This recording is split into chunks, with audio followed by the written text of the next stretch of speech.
All right, let's bring on Cynthia. So Cynthia is our featured speaker today. This is a photo from KetoCon earlier this year. We got to hang out. As a matter of fact, Cynthia and I have been able to share the stage together 3 times this year in Keto Salt Lake in Utah, KetoCon in Texas, and then New York City last month for Keto Symposium. It has been an honor being her friend, being a colleague of her. She's also a mentor to me. And many of you know her. She's a nurse practitioner of over 20 years, internationally known women's health expert. Her viral TEDx talk, we got to update that. I think it's over 12 million views right now. She really understands hormones, and she has a great experience of going the conventional route, which she's going to share with you, of a nurse practitioner, to seeing the writing on the wall and changing things up. She's also the author of Intermittent Fasting Transformation. See, hold that up right there. An amazing book. It's a 45-day program for women to lose stubborn weight, improve hormonal health, and slow aging. We all want that. And guys, you have women in your life who you have relationships with. So today's session is for you too, and this book is for you too. So without further ado, here is my beautiful friend, Cynthia Thurlow. Hey, Cynthia. Yeah, thank you so much for having me. I had to laugh. I've been asking my husband to put a Ring doorbell in, and he's an engineer. And so he followed through with the request to install the doorbell. But right as I sat in front of my computer, I realized he had shut off the electricity in part of the house that I was in. And I was like, this is a problem. So I quickly texted you, and I'm so grateful to be in front of your community and connect with you. As always a pleasure. You know, one of those friends in the health and wellness space that is exactly the person that he appears to be in real life as well as online. Thank you, Cynthia. I feel the same way about you. And tell Todd what's going on. You're trying to sabotage the session. I just opened the door. I was like, I told you 12 o'clock, Ben. And he was like, oh, let me go put the power back on. So I was frantically trying to get in front of my computer. Well, thank you for making it happen on a Saturday. So thank you for being here. And we're going to learn so much from you today. And if you're a VIP student, you get access to actually hop on the stream and ask Cynthia a question around the 45-minute mark, or I will ask her the questions for you.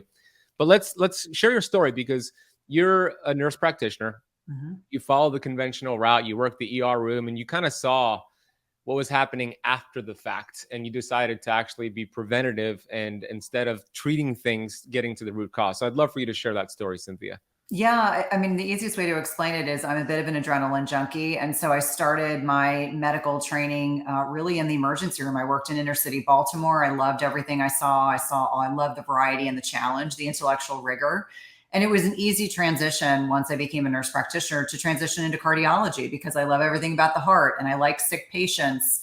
And then after becoming a parent, I really started to shift a lot of what I was doing to make my career, although at that point I was working part-time, to be, more amenable, more accessible to my children. And so I transitioned from doing an all hospital-based practice to doing clinic work, which actually allowed me to be more autonomous.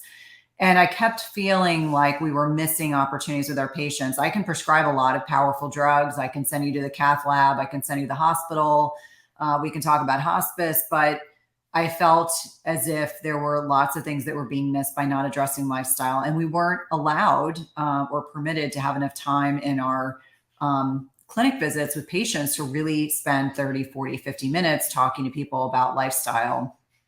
And so throughout the course of probably the last 5 years I worked for this practice, I went down a lot of rabbit holes. I started with a PhD program, and that didn't light me up. And then I did a wellness coaching program, and that didn't light me up. And then I stumbled upon a book. I always say there are always books that are put out there for us. One was called Eat the Yolks. And I reached out to the author, who I am now friends with, and said, tell me where you got your training. And so I went down a functional route. And then I also read a book by Robin O'Brien called The Unhealthy Truth. And I think both of those books really were a catalyst to feeling as if there were so many missed opportunities with patients that I can make a larger impact. And so I left clinical medicine 6 years ago and became an entrepreneur. And I'm married to an engineer. And so he thought I was a little crazy because I didn't have a business plan. I don't recommend anyone do this, by the way, without a business plan. Didn't have a business plan. I just said, I know I'm going to be successful. And the rest is kind of history. But it really speaks to the fact that there is a need for traditional allopathic medicine. If you are urgently sick, chronically, urgently sick, emergently sick, no one does it better. but we really don't do a great job with prevention. And Mhm. we sure as heck don't do a great job with chronic disease management. And I've been able to see that up close and personally. And so I've spent the last 6 years really helping largely women understand our bodies and be able to proactively navigate 35 and up, all the way up to whatever life stage we're in. And then also understanding there are a lot of different strategies that don't require potions, pills, and powders, and don't require medication. Although I like to always say there's sometimes a need for these things, and I don't want anyone to feel badly. I take thyroid medicine every day. That's the only way my thyroid's going to be fully optimized. And so I've now really devoted the second half of my life to helping women and empowering women and inspiring women to live their best lives, and to not feel as if the medical community is fully meeting their needs. I tell everyone, I know you know this story, but someone said to me in my early 40s, well, maybe this is just the way things are. And I said, absolutely, positively not. Mm. Every person deserves to live a good life, and not just survive, but thrive at any stage of life they're in. Yeah, I love your story, Cynthia, because it takes a lot of guts and courage to make that transition, Mhm. especially when Todd, your husband, was probably a little hesitant kind of stepping into the entrepreneurial world. And I'm sure he sees that it was a blessing that you decided to do that. And you're right, there's a need for conventional medicine. Mhm. Absolutely. If you get into an accident, if you have something that's really urgent, go to the emergency room, get it taken care of. They're really good at that. What they fail at miserably is preventing these issues. Now, I'm not talking about accidents, those happen, Right. but metabolic disease, we know that people are sick, they're Mhm. unhealthy, insulin resistance, and you're not trained on that. You're not trained on being proactive and nutrition, and they're not teaching you about intermittent fasting. So these are things that you learned on your own. And I love the two books you referenced. Eat the Yolk, that's Liz Wolfe, right? Yes, it is a Yeah, great book. I And remember that. it's interesting that I'm a fervent believer that books come to you when you're ready for them, when you're ready for the message. And Yeah. so I have as I'm sure you do too, I've got a pile of books to my right that I have to read for podcast guests. But I think each one of us, we're going to find books and find works or find a podcast or connect with people online that really inspire us to think beyond kind of the conventional wisdom. And so I think on a lot of levels, I use my platform. I always say, like, my medical training, I still use that every day because it allows me to speak from a very authentic place. But I also humbly say that I'm going to be a lifelong learner. I am constantly learning. I learn from you, I learn from other people in the health and wellness space. And that inspiration, I think, benefits everyone. You're really speaking from a place of abundance. Abundance, exactly. That's it. And you're Mhm. so right about, we get the information, we get the resources, we get the books, but you have to be willing to receive it. Mhm. Unfortunately, for a lot of people, it takes them to go rock bottom. They have to go to a really dark place. At least it did for me before I had Mhm. to kind of wake up and take responsibility. I remember when I was in college, I was actually going through depression in college. That was the time I was depressed. But I remember my teacher, my professor, he actually handed me a Dr. Wayne Dyer book, The Power of Really? Attention, in college, and I never read it. I was like, "Who is this guy?" Like, I was not willing to receive it, right? Until I hit rock bottom, and I was Mhm. really, suicidal, that I decided to kind of read a book.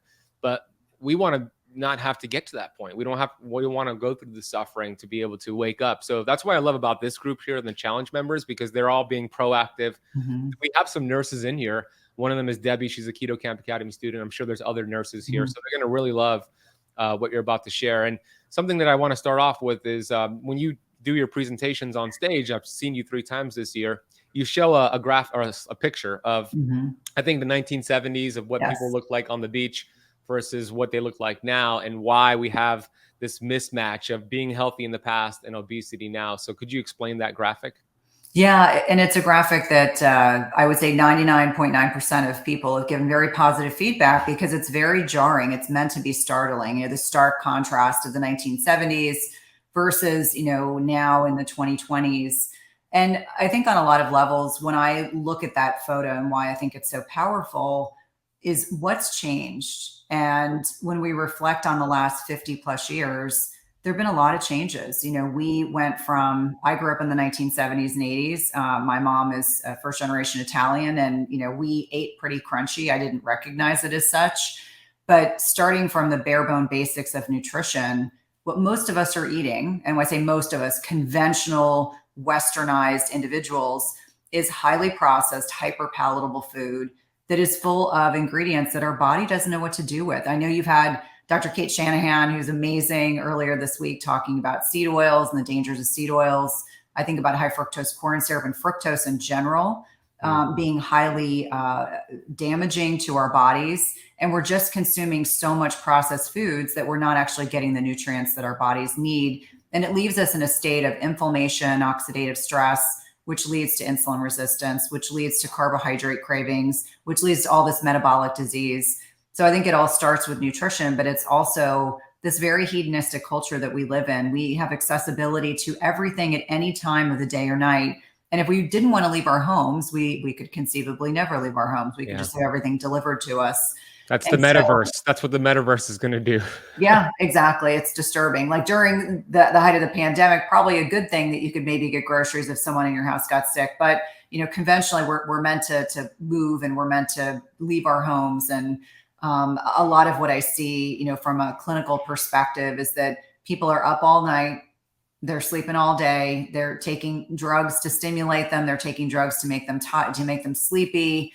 It's this very dopaminergic culture that we're living in, where we can get accessibility and binge things any time of the day or night.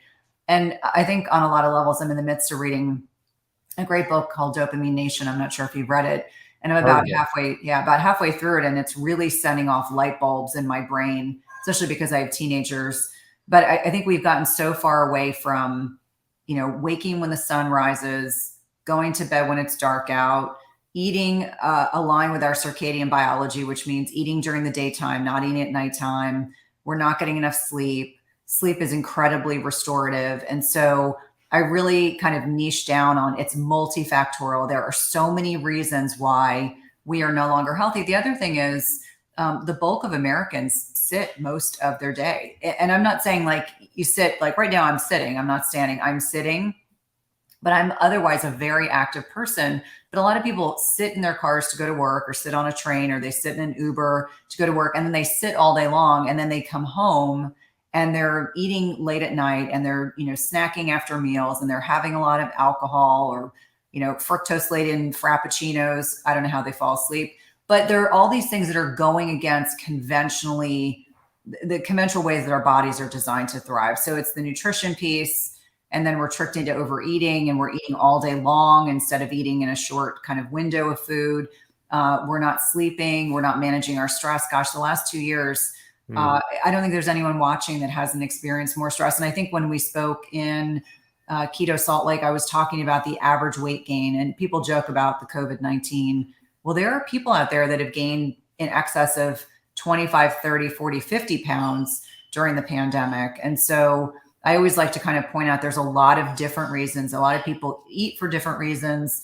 And I know that's not the focus of our discussion, but there are many, many reasons. But some of the highlights are the highly processed foods, the meal frequency, the lack of sleep, then we're not managing our stress. We're sympathetic dominant. We're going 24/7. We eat standing up. We don't connect with nature. I tell everyone I start my day with, anywhere from a mile and a half to 2 miles at a minimum with our dogs in the morning, and sunlight on my retinas, telling my body it's time to suppress melatonin, increase cortisol. And how many people are doing things that they get tremendous joy from? I think it goes without saying, like, it seems kind of woo-woo, but it really isn't. It's so grounded in science. If you're not surrounded by people that you love or doing things that you love, that has a huge detrimental impact, not only on your mental health, but also your physical health. And so I think on a lot of levels, those are some of the biggest things that I'm seeing that I think are impacting people's health. But it all starts with food. That's like one of my, battle cries, that it all starts with food. The most important thing you can do is shift the way you eat and what you eat. Yeah, absolutely. And let's talk about that in regards to keto, right? Everybody on here is doing keto. Some are brand new, some have been doing it for a while. But we know, Cynthia, that there are thousands of ways to do keto. And the way that you and I view keto as, it's one tool. It's a very great tool, but it's not the only tool. It's not something you do for the rest of your life. So let's relate that specifically to women.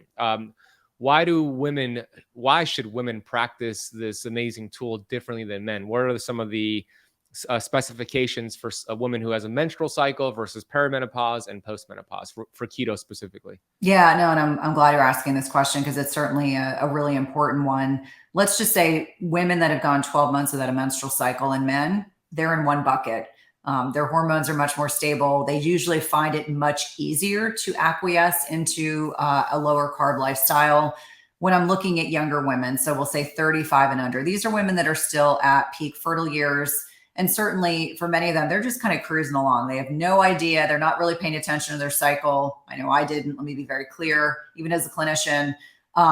Women that are 35 and under, there's a beautiful kind of symphony with our menstrual cycles and hormones. So from the day you start bleeding up until ovulation, so we'll say day 14 in a perfect scenario, this is the follicular phase. This is when estrogen predominates. And estrogen is this amazing power hormone. It's the hormone that allows us to have the ability to push our workouts. We can have lower carb lifestyles or ketogenic lifestyles. We're much more insulin sensitive. So that's an important moniker. If only 7 to 8% of Americans right now are metabolically flexible, AKA insulin sensitive, really important to understand this is the time to maximize what you're doing is during those first 2 weeks of your menstrual cycle. And after ovulation, progesterone, which is a wonderful hormone, we need them to be in balance. Progesterone is kind of like the sleepy, mellow sister of estrogen. And this is in a women's cycle where she may not be able to push her workouts as hard. She may not have as much energy. She may have cravings where she's feeling, maybe I'm craving a little more carbohydrate in my diet. And so I typically say that 5 to 7 days preceding your menstrual cycle, that's when you may need a little bit more discretionary carbs. Let me be clear. I'm not talking about eating a gallon of ice cream or eating 5 sweet potatoes, which would actually be hard to do. Maybe it's half a cup more. Maybe it's 1 cup more, depending on how physically active you are, to kind of loosen up and kind of kick yourself out of ketosis as you're heading into getting your menstrual cycle. And I feel like for many women, as I work with them, when they do that and they understand that's the time in their cycle to take their foot off the gas, if you will, they do much better. They don't have as many cravings. They sleep better, etc.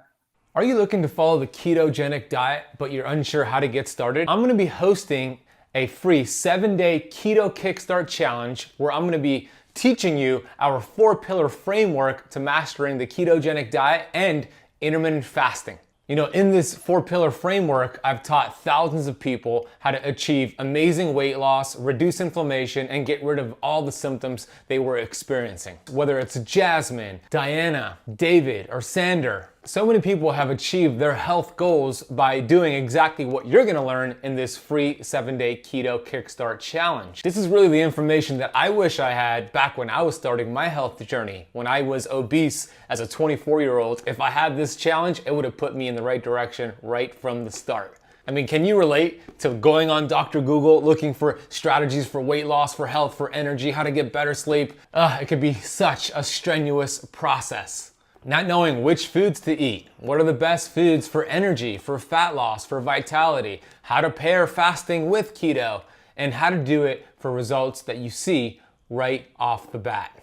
And that's exactly what we're gonna be talking about on this free 7-day Keto Kickstart Challenge. So I hope you can join to learn this 4-pillar framework from myself and the Keto Camp team, which is something we normally sell for over $3,000, but you can get access to this 4-pillar framework for absolutely free. These are the exact strategies you need to make this year your healthiest and best year yet. So click around this video, visit the website, and I can't wait to see you on this 7-day Keto Kickstart Challenge.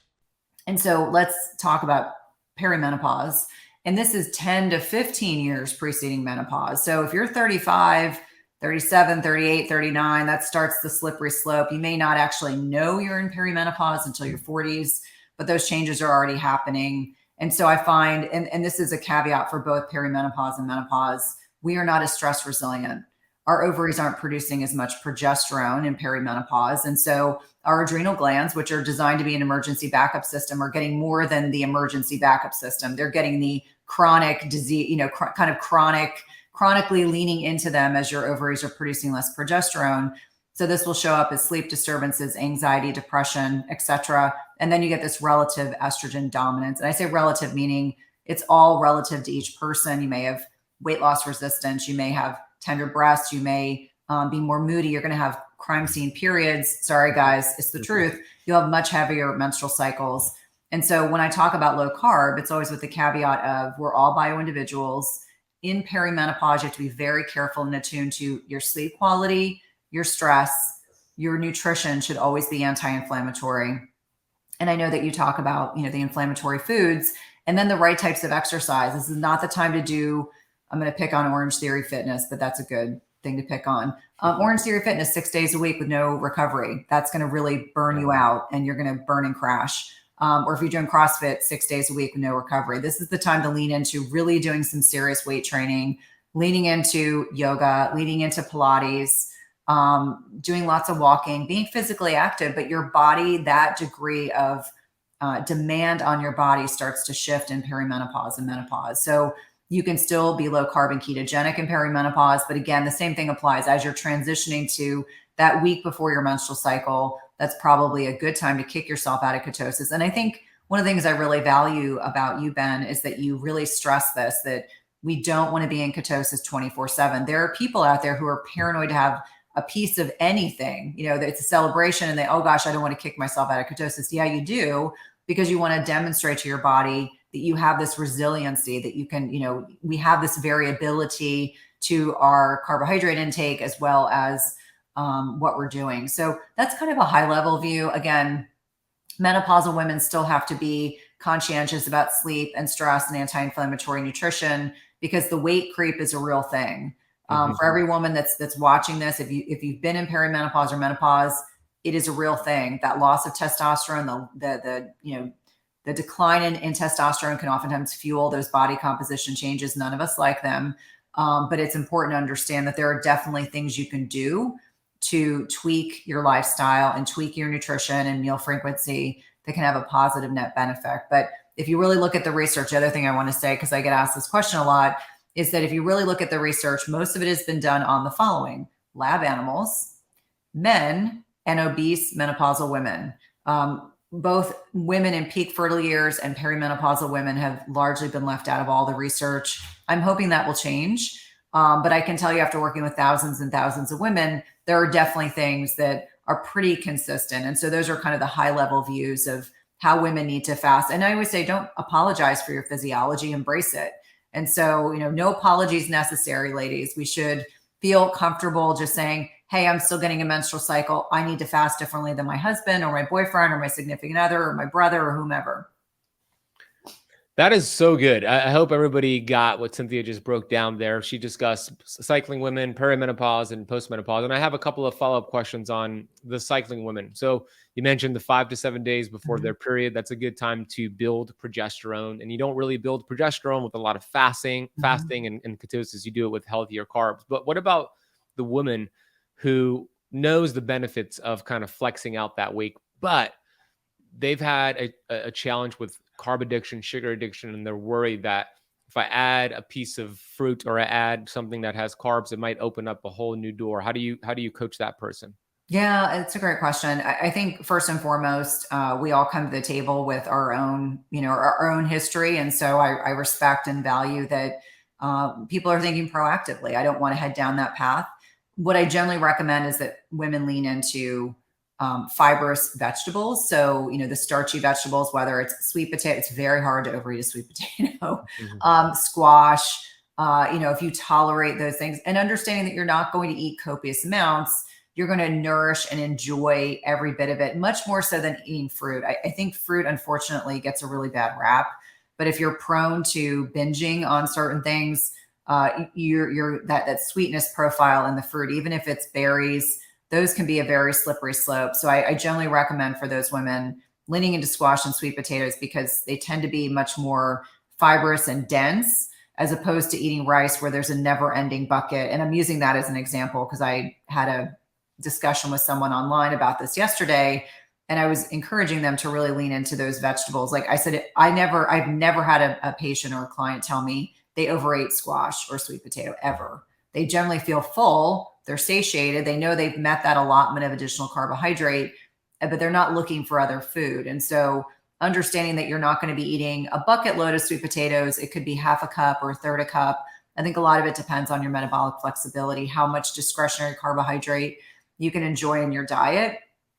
And that's typically how we handle it. And I say we as in myself and my team when we get those kinds of questions, but it's certainly a great one. So what about, that's a great answer, by the way. I hope that's useful. So the vegetables, cruciferous vegetables, squash, sweet potato. What about adding just more protein that week and getting more like gluconeogenesis to help those hormonal conversions? Oh yeah. Well, anyone that follows me knows I am pro protein. And especially for both men and women, understanding that we build the bulk of our lean muscle mass in our 20s and 30s. And by the time we hit 40, we're already losing it. It's not a question of if, but when. And the way to visualize this, because I'm a very visual person, is that when you think about a delicious ribeye versus a filet, the filet is young muscle. So in your 20s and 30s, that's what your muscle looks like. Guess what starts to happen? As we get older, our muscle starts getting replaced by adipose tissue. This is one of the reasons why we start losing insulin sensitivity north of 40, and it really starts to accelerate after the age of 50. And that's accompanied not by just the muscle loss, but muscle strength loss. So that's even more significant. And I say this because this is becoming more apparent. I have to work very hard at the age I'm at to maintain muscle mass. And why is this important? Because protein helps to stimulate muscle protein synthesis.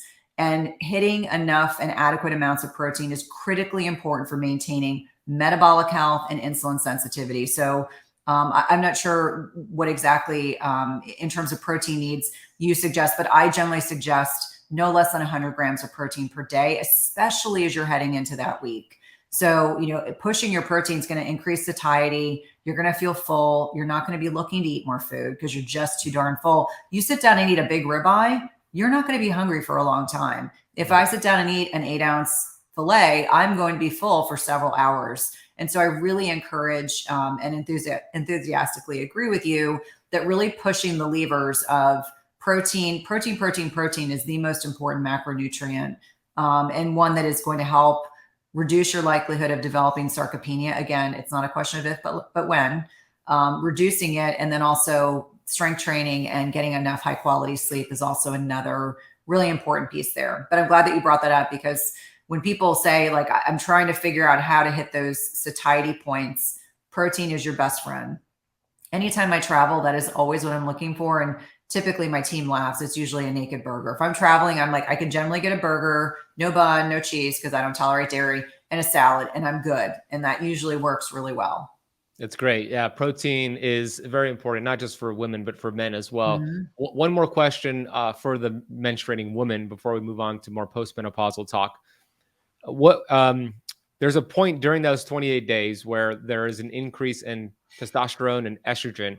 I'd love for you to share at what point during that cycle, and what are some good activities for that? AKA, should we do more strength training those few days? Should we ask for a raise? Are we going to have more confidence? I'd love for you to speak on that. Well, this precedes when you ovulate. So this explains why people's libido goes up. All of a sudden you're kind of very aware of your partner, if you're in the dating pool, probably more aware of what your options are there. And when I think about testosterone, testosterone is such an important hormone in women. We don't have as much of it as that in comparison to men. However, what's interesting is it's so much more potent in our bodies. We make less of it, but it is actually the most potent sex hormone in our bodies, not estrogen, not progesterone. People are sometimes surprised to hear that. And so, I kind of I find a lot of women, when they're getting ready to ovulate, they're not as hungry. They sometimes feel like their satiety cues are managed much more easily. They're not necessarily per se craving particular types of foods. But I do find for a lot of people, it really goes back to, sorry, I just got a notification on my computer that I'm going to ignore. It really goes back to leaning into protein, healthy fats, low carb. I do find preceding having your ovulatory, like official ovulation, that many people are getting away with lower carbs. They can really push that carb threshold down. They're feeling great with healthy fats and protein. But I think it's also really depends on the individual. Are you sleeping? What's your stress management like? I'm sure there are people watching who are probably on oral contraceptives, or they have an IUD. And that can actually blunt a lot of the things that we're talking about. That's the sad thing about oral contraceptives. It's good for contraception, but it blunts all your hormones. So you can actually get many of the symptoms that menopausal women and the late stages of perimenopausal women can experience physically. And that's because literally it's like your hormones are kind of numb. There's a complete disconnect from your brain to your ovaries, which is how you typically don't get pregnant. I say typically because there are always people that do get pregnant on the pill, although that tends to be a whole lot smaller. But what I do typically see in those populations is that those women are experiencing symptoms that older women experience, and it has a lot to do with the fact that their hormone levels, especially estrogen, are just very, very low. Yeah, that's great. So this is interesting because survival is the name of the game, right? The human body wants to survive. Reproduction is very important for survival. So you mentioned the week before ovulation, the innate intelligence is going to build up these sex hormones, testosterone, to make you more in the mood to potentially conceive and have a baby, right? So that would be week 2, right? Would be what like days and like 6 to 13 or so after the period starts? So typically you're starting to see a rise in testosterone around day 12. This is preceding. So if you're, let's say, perfect 28-day cycle, of which I probably never had, Right. Day 12 is probably when you're starting to get these increases in testosterone and estrogen in an effort to, drive behavior. Biology is, we're just like animals in that regard. We are designed to procreate, whether or not we are ready to do that at that period of time. And so that stimulates behavior. It's interesting that women that are not on hormonal contraception are actually attracted to different partners around ovulation versus women that are on oral contraceptives. And it has a lot to do with pheromone secretion and other things that the more I learn about it, I'm like, the body is just innately so beautifully engineered to drive biology, even if that's not the biology we want it to drive at that particular point in our lives. But I think it's important for people to understand that if you map out how you feel throughout your cycle, and I do encourage women to do this, especially women in perimenopause, because one of the common questions I get is, I don't get regular periods anymore. I'm on an IUD. I had an ablation. I have no idea where I am. I'm on the pill. There are people who are kept on oral contraceptives till they're well into menopause and they have no idea where they are. There are a couple things you can do. You can keep a calendar of how you feel. And I've actually spoken to a lot of GYNs about this. Like, how do you map out where you are in your cycle if you're not getting a consistent cycle? So symptoms, really being diligent. Like, you may very well on an IUD or on, you've had an ablation, you may still be ovulating, but heck, you aren't going to know because you're not having a bleed week. Or if you are, it's very sporadic. And so mapping out cycles, sometimes following a lunar calendar can be helpful. That's always like, there's a stepwise approach. You can do an ovulation prediction kit. That gets expensive. And I don't always encourage that unless we're doing a specific type of testing like the Dutch, and they really do need to know. So I think there's a lot of different ways, but the really complicated way is there's no definitive test in perimenopause to tell you where you are. A lot of it is based on symptoms. A lot of it is based on how regular your cycle is. A lot of it is based on, you can do some testing, but there's really no great answer. Unfortunately, I've asked hundreds of experts and I almost always get a different response. So I try really hard just to explain perimenopause is a wild ride. It's reverse puberty. And so a lot of navigating that time is just being patient, because just like when you started getting your period at 12 or 13 or 14 or whenever you did, it probably wasn't regular right off the bat. And so it's that same understanding that as our hormones are kind of trending downward, we're going to see different signs and symptoms, and just being patient. But most of us are not patient, and myself included. Of course, I wanted to know, where am I? When am I going to go into menopause? When is that going to happen? So that's great. Yeah, there's definitely a lot of considerations there. Let's talk about postmenopausal women now. So the ovaries, right? They do their job and they end up retiring, and that's a major body part essentially. That's like not giving up, but actually putting the work and retiring, rightfully so. So what has to pick up the slack for the ovaries shutting down? Yeah, so our ovaries are the main site of progesterone secretion from the time of puberty up until the end of perimenopause. And so as we are transitioning into perimenopause, again, the 10 to 15 years preceding menopause, our adrenal glands start, they're taking one for the team. They kind of step in to help with progesterone production, but they're designed to be an emergency backup system. And so I remind people, this is why we are not as stress resilient. That does not mean we cannot manage stress in middle life. It just means your body is going to take a bigger hit. So if you get divorced, you have an illness, you lose a job, you get divorced, any of these big things that can happen, your body is not going to be as stress resilient. And so this is why I lean into why stress and sleep are so important. They're in fact foundational to our health. Yeah. And we don't talk enough about this. And no, it is not 5 minutes of meditation once a day or once a week. More often than not, I get people will tell me that. I'm like, okay, that's good for that minute. That's not necessarily good for the whole week. But in terms of physiologically, what's happening is as progesterone, as our ovaries are kind of withering at the vine, if you will, I kind of think of them as a flower bud that is kind of just closed up, it's just gone dormant. The adrenals step in. And then, quite honestly, the body desperately tries to maintain homeostasis. And so you'll hear many differing opinions about this. I think perimenopause is a really good time for women to consider. And I say to consider in conjunction with your healthcare provider, whether or not oral progesterone the week before your menstrual cycle or oral progesterone throughout the month might be appropriate for you to help support sleep. I think a lot of women needlessly suffer in perimenopause, not being able to sleep, having terrible anxiety and depression, and they get put on antidepressants when actually what they need is nature's anti-anxiety agent, which is actually progesterone. So just something to kind of think about that. That's always a consideration. I know you probably have different guests having differing opinions about this, but I do believe fervently that there's no shame in adding in hormone replacement therapy if that is what you and your healthcare practitioner decided is the best step for you. What about topical progesterone? I think it can be helpful so it's interesting. I actually have been through a couple continuing medical education events. And the big takeaway is if you have a uterus and you are in menopause and you are on estrogen, then you need oral progesterone. It's not equivalent. And now if you are perimenopausal or younger, I think transdermal application is probably okay. Again, it has to be taken in the context. Is this someone who just needs it the week before their cycle? That's sometimes when I will use that with women, younger women. We use it the week before their cycle and it's like life-changing.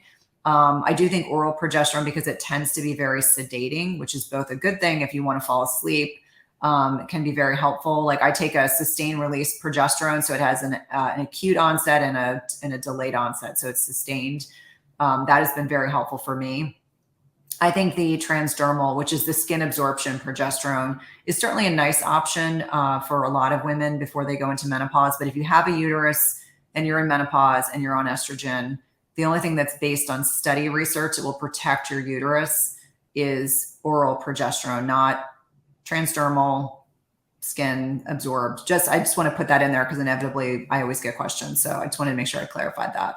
Good. Yeah, I didn't know that. So that's good to know. So you gave the general protocol for the woman who has a menstrual cycle the week before your period. You want to flex out, higher carbs, less fasting. What about the postmenopausal woman? What's a good general protocol for them?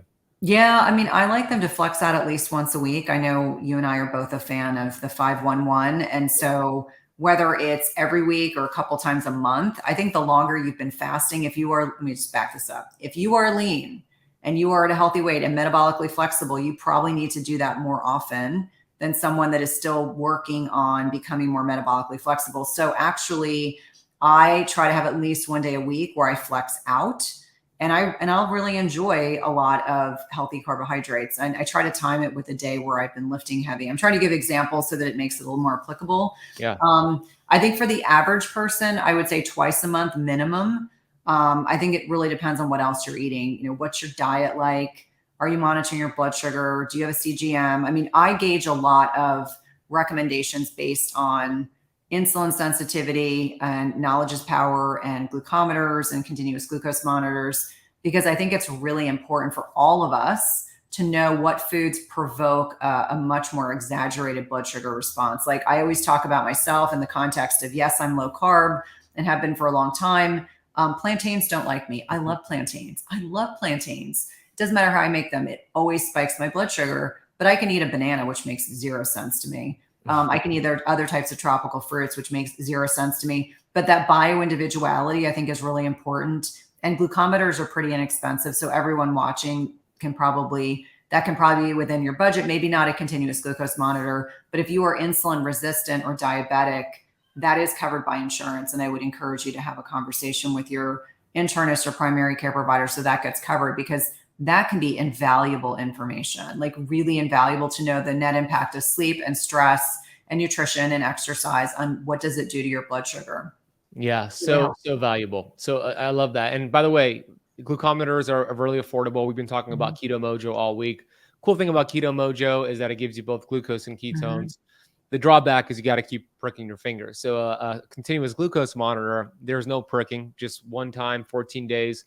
We do have, for those who want to get a CGM, which is a continuous glucose monitor, NutriSense is who we partner up with. So that's the link for those watching. We have a $30 off code. It's nutrisense.io/ketocamp if you want to check them out. Cynthia's a big fan of CGMs. I am as well. We talk a lot about in the academy because, to your point, plantains are spiking your glucose, but for me, you process it very well. But I would have no idea. You would have no idea unless you're Yep. looking at that postprandial glucose. So having a CGM on, it's a great tool. Now, you don't have to get it if it's not in your budget. We're not saying that.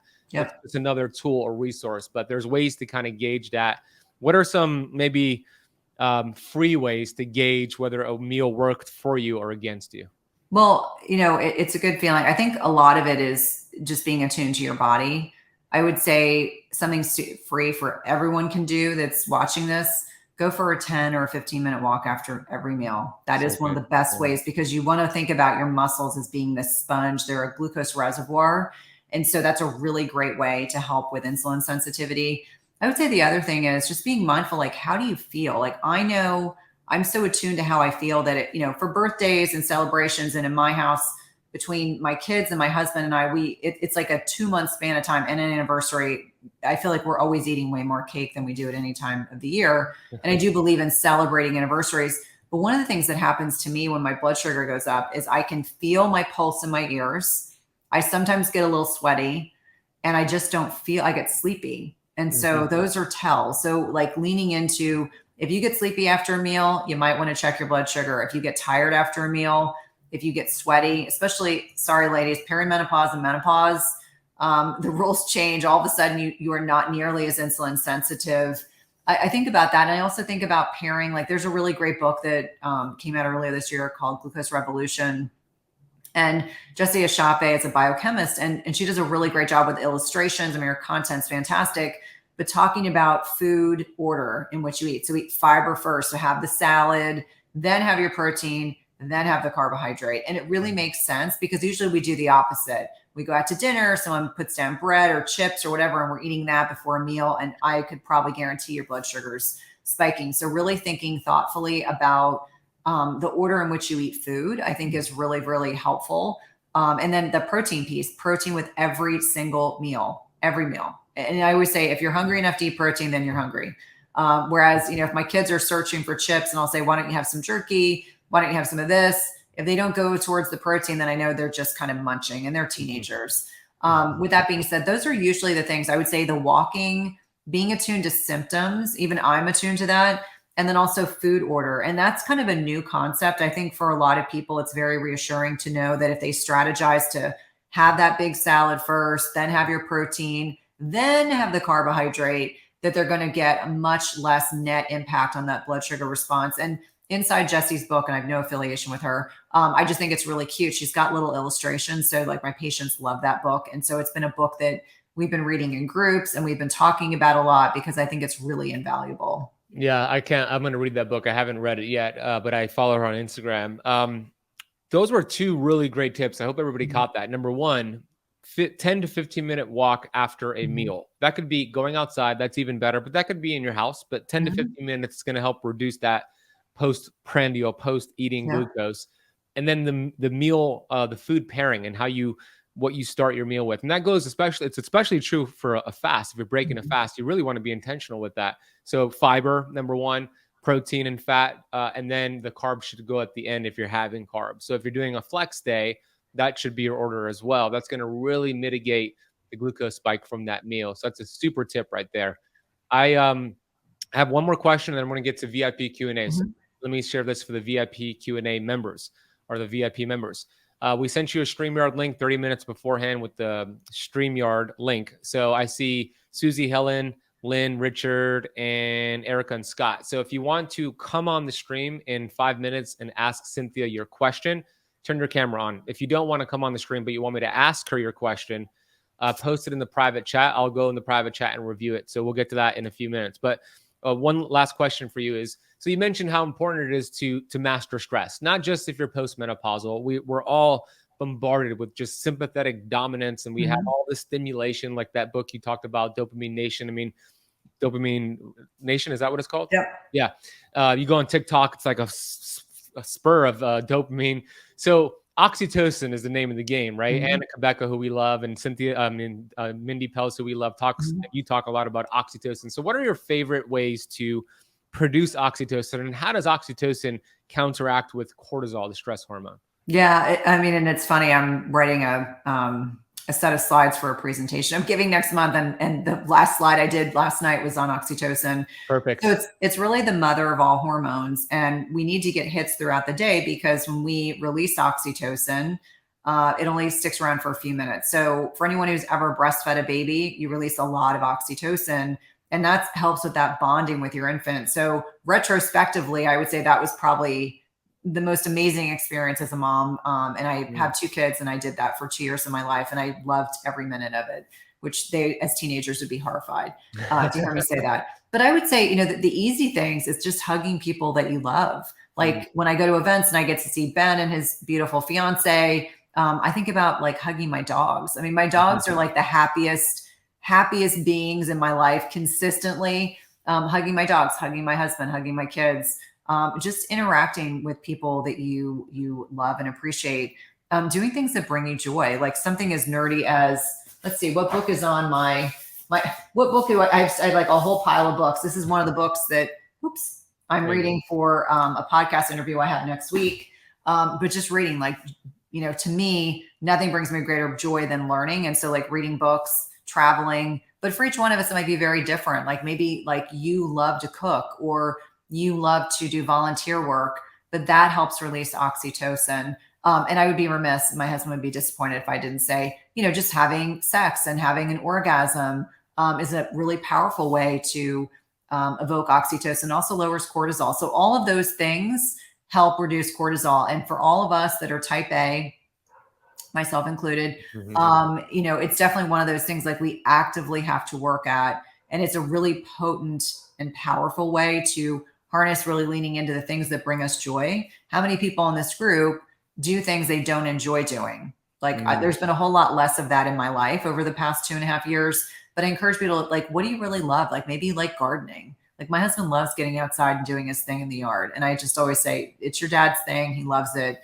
For each one of us, it might be a little bit different, but the easiest thing to think about is a hug with someone that you genuinely like, not just an obligatory social hug, but with people that you really love and like. I love it. So important. Get that oxytocin. And then the last thing I'll add to the oxytocin piece is gratitude, right? The vitamin G practice of gratitude, which we've been talking about a lot this week. When you practice gratitude, you're getting oxytocin release, serotonin, you're getting all these amazing neurotransmitters. So these are all, most of them are free tools, and we have available to us whenever we want. Jilly loves to dance. She's a Zumba instructor, right? Things like that, things that you love to do. It's funny because you mentioned the book thing about that being a good oxytocin release. And I agree 100%. And it's funny, Cynthia, and of course, this is TikTok, and TikTok is a crazy world out there with trolls, but I posted a video on, I think it was like 5 ways to get better sleep tonight.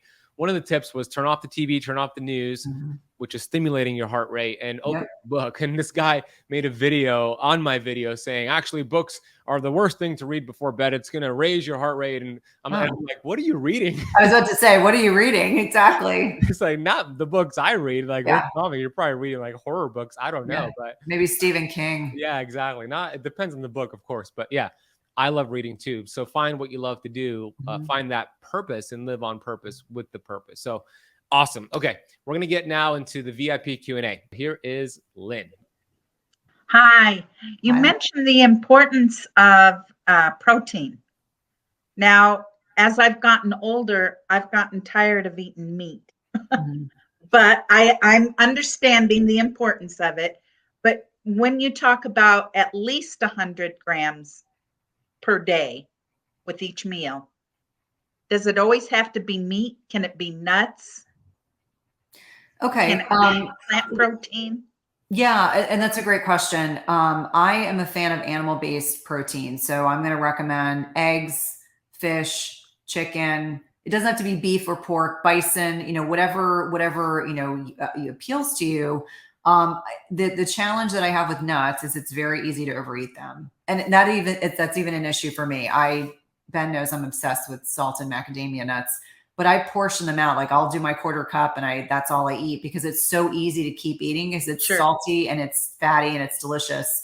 I think it's challenging. There isn't a lot of protein in nuts and they tend to overall be higher in carbohydrates. So macadamia nuts tend to be lower in carbs.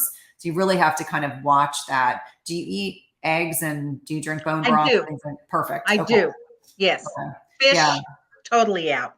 Okay. But would you do like chicken or poultry? Does that appeal to you? Okay. Yeah. I would just find a couple different proteins that you enjoy. And I find most women in perimenopause and menopause are maybe eating 50 grams a day. So it's not as if you're going to go from 50 to 100. You will have to work diligently to slowly increasing those portions. And this might be a time to, use an app like Chronometer where you can actually determine how much protein you're getting into your diet and then kind of leveling off, like getting to a point where you feel good and comfortable, but it'll probably take a bit of time. Okay. Thank you. You're welcome. Thank you, Lynn. Good seeing you. Awesome question. Here's Scott. Hi, Scott. Hi. Thank you, Cynthia. Quite enjoyable listening to your talk. And I was trying to relate it. I've been on keto. I'm trying to get my wife on keto. She's better health, thinner than I.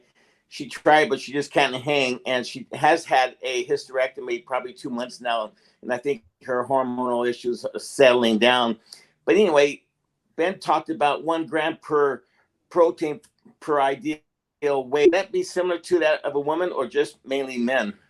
No, it's actually both. And it's interesting. Dr. Gabrielle Line is a good friend, and this is an area of expertise for her. And she doesn't differentiate between men and women. I think it's especially critically important because we actually need more protein as we get older because we don't absorb it quite as well. So, my teenagers can eat the same amount of protein and they will break it down and absorb most of it, whereas I have to consume more just to be able to assimilate those amino acids. So protein is broken into amino acids. And I think it's absolutely critical for understanding, like we want to avoid losing muscle mass and strength. And one of the ways we do that is to lift weights. And it's also hitting those protein thresholds. But just like I said to Jill, certainly for a lot of people, if they're not eating that amount of protein, that can seem really overwhelming. So just start with slowly increasing your protein with each meal. And that's a really good way to just slowly creep that up. Very well. Thank you so much. You're Thanks, welcome. Ben. Thanks, Scott. Good seeing you. I love it. I love that you're asking questions for your wife. That's awesome. Okay, we have a few more here, Cynthia, in the private chat. I'm going to read them to you. Erica says, so interesting. Oral progesterone made me feel crazy, agitated when I was younger, and on fertility treatments. Didn't know it was a calming hormone. Any comment on that? As someone who went through infertility myself, I didn't like it, but I think it had a lot to do with the dosage that I was probably receiving and probably what you received. There are women that do get agitated with certain types of progesterone. Progesterone is the bioidentical formulation as opposed to progestin. And so just making sure that getting clarification on what you were taking before and the dosage. I think that I would probably discuss with your GYN, just ask them, how you would recommend navigating, replacing some of the progesterone. You could probably start again in conjunction with your healthcare provider, even transdermal progesterone, if you're at that stage of life where that would be a benefit. Yeah. And here's a cool fun fact. I give, transdermal, so progesterone cream to my dog. You do? Yeah, I learned this from Dr. Michael Platt. He says when dogs have a lot of anxiety, because when there's thunder, he shakes. So I put it in his ears and it calms him down. I should try that with my anxious rescue. Yes, exactly. So they're not barking during your podcast interviews, right? Before every interview, go to come on, dog. It's time to get some progesterone to calm down. So it works. It works for him. It doesn't 100% shut him up or stop him from shaking, but it lessens the shaking and the anxiety. Yeah.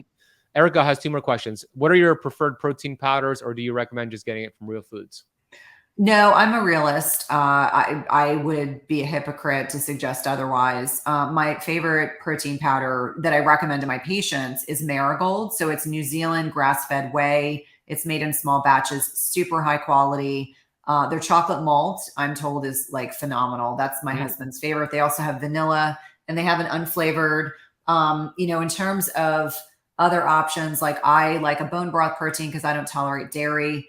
I would say the cleanest, if you're interested, the cleanest vegetarian option is Truvani, and that's Food Babe's product. I have no affiliation with any of these things. That's probably the best one I've tried. And I say this like, I generally don't like plant-based protein powders at all. Agreed. But I feel like for good measure, I had to try some things out for clients and patients. And I would add to that, you're right. We want to be a realist here, and it's kind of hard for some people to get enough protein from real food. Ideally, you want it to come mostly from real food, and protein shakes are a supplement. So remember that word. It's the supplement eating the real food. But if you are drinking protein shakes every day, which a lot of people do, that's not a good idea. It's actually making your digestive system lazy, and it could create a whole bunch of other problems. But, a few times per week, that's okay, especially after training. I love the product, of course, Ben Bickman's Health Code Shakes. We're going to give away 2 after the session. But in terms of I love Perfect Aminos. Do you use them at all? Perfect Aminos? Or I have them. It's funny, and I don't know if I have an older formulation. When I was hospitalized a couple of years ago, my doc wanted me to really ramp up my protein intake. I thought the powder was too sweet, and the pills themselves were so big, like to take 9 or 10 at a time.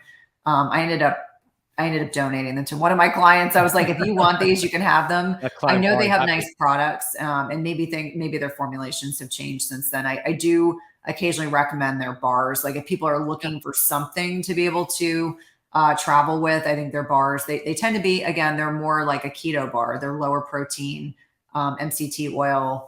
I have one client who eats one as dessert. Like when she has dessert during the week, that's her dessert. Yeah, no, I love their product. It is good. I don't do their shakes, so I'm not sure how sweet or how it tastes now, but I do the capsules, but they are big. They are big. And I'm not normally sensitive to stuff like that, but I remember thinking, I can't do this 3 times a day. And I do 10 of them a day, right? So what I do is I put them in my mouth and I chew them and I break them, and then I swallow them and chase them down with water. It doesn't taste that great, but they have some good research. I actually interviewed him yesterday, Dr. David Minkoff, and that'll come out later. But his research is really phenomenal as a way to really fill in those amino acid gaps. So I hope that helps. Next question is about irregular periods. By the way, we have 2 minutes. Do you have a hard stop at 1? No, I'm good. Okay. Erica says about irregular periods. How do we flex when we have crazy irregular cycles, like 2 to 3 times a year at random times? Oh, well, I think I kind of alluded to just keeping, if you're really like the tail end of perimenopause, like you're almost in menopause, it gets challenging. And that's what I was saying. There's no test. There's no specific way to know where you are. You can go along with the lunar calendar. So on full moon day, that's a menstrual cycle day, or when your period starts. That's typically what I do, or I encourage women to keep a calendar. And obviously, if you're only getting a cycle 2 to 3 times a year, that would be a lot of keeping track of symptoms. I would probably just allot a specific time during the month, whether it's 1 day or 2 days, to bump yourself out of ketosis. Ben, I'm not sure if you have a specific way. I think when women are you're almost at menopause, if your cycles are that sporadic, the challenging thing is if they keep happening, then the clock resets and you have to wait a whole other year before saying you're fully menopausal. Yeah, that's a great tip. And Erica, you're in the academy, so we'll work with you on that. A 511 rule could be a general protocol that we could tweak for you. And by the way, if you're wondering what the heck is a 511, this Monday, session 7, our final session, I'm going to get into that 511 rule and some different strategies for keto flexing. It's also for those who are members in the 4th pillar. A couple more questions here, Cynthia. Susie says, I have been doing pretty strict keto, less than 10 grams of carbs per day for 4 months. And I'm still exhausted and I often feel lethargic, but I sleep really well and for longer than I have ever slept. When does the increased energy kick in? Could this be a hormonal imbalance? Yes, I was going to say you need labs done. You need a CBC, a CMP, a full thyroid panel, full iron panel. You need your sex hormones done, your IGF-1, which is a reflection of growth hormone. If you're that tired, then something's wrong. And the thing is, if you're in perimenopause, it could be that your adrenals are really tanked. And again, it leans into, this is a time when you need testing. I'm glad to know you're sleeping well, but if you're that tired, Could be it could be a myriad of things, like reactivation of a latent virus. It could be a lot of different things. Yeah. It could be as simple as, your cortisol is really low and your sex hormones are not optimized. Maybe your thyroid. It's not uncommon to see women that have an underactive thyroid in perimenopause. So I think the next step is getting together, hopefully with a functional or integrative medicine provider that can do a really comprehensive workup to make sure it's not something that can be fixable. Like maybe your iron stores are low because you get really heavy periods, but a lot of things that can impact your energy. Yeah, that's good. Those are great lab markers. In the academy, for the members, we have what's called the Pampa panel, meaning Dr. Pampa put together a panel, a lot of the markers Cynthia just mentioned, and we could actually order them for you and we could review them for you. And we also offer the Dutch test, which you love. And we have a practitioner on board who reads it for you as well. So if you're an academy member, all you got to do is email us, support@ketocamp.com, and we could get all that to you. Couple more here, and then we'll let Cynthia enjoy her Saturday. Helen says, my energy levels are highly impacted while doing intermittent fasting. Some days I have high energy, but many days I hit a very low energy point. On these days, I can't weight train and functioning is low. I am trying to increase muscle mass because of osteoporosis. Also, energy and mood interrelated. This info is helpful. However, I remain perplexed about how to address the energy impact. Any tips? I think that kind of ties into the last answer that I gave. You need testing. Yep. And not knowing exactly where you are life stage wise. When a woman tells me she is fasting and she's still really tired and really exhausted, you have to start thinking about, fasting is a form of hormesis, hormetic stress. And you start thinking about, are you over exercising? Are you getting high quality sleep? Are you fasting too much? Are you too low carb? There's a lot of bio-individuality, but I think testing is really important to help get you the answers that you're looking for. Yeah, and Helen's a member. We'll get it for you. And Susie too. They're both members, so we'll get them both for you. Cynthia, I love you. I appreciate you. You're amazing. Please share with everybody where they could get your book, your website, anywhere you want them to go. Cynthia has an awesome podcast, Everyday Wellness Podcast. Go subscribe to it. But where else can they go? Yeah, no, thank you, Ben. It's always an honor and a privilege to connect with you. So probably easiest to start with my website. So it's just my name, www.cynthiathurlow.com. I have not one, but two podcasts. I have the Everyday Wellness podcast that Ben has been a guest on 3 times, I believe. And then I co-host the Intermittent Fasting podcast with Melanie Avalon, which if you're interested in fasting, we do read listeners' questions. That's a totally different format. I'm easiest to find on Instagram, and it's Cynthia_Thurlow_. I'm a little snarky on Twitter. I do have a presence on Facebook. I have a free Facebook group that's Intermittent Fasting Lifestyle / my name. We have men and women in that group. It's a very positive group. And if you're looking for the book, it is found in all places. So Target, Barnes & Noble, Amazon. But if you have a local bookstore, please patronize them. I'm honored that I got a wonderful endorsement from Ben, as well as others like Ben Bickman and Jason Fung and other heavyweights in the metabolic health space. But yeah, that's the easiest way to find me. But just be forewarned, if you see me on Twitter, I can be a little snarky. We're going to email everybody those resources, so in case you didn't write them down. And I'm sure Cynthia and I will be sharing another stage or many stages in 2023 and beyond. So we'd love to see you in person. Cynthia, thank you so much for coming on today. Thank you. I really Thanks, everybody. I appreciate you. Enjoy the rest of your Saturday. Feel free to sign off, okay? Yep. Thank you, Cynthia.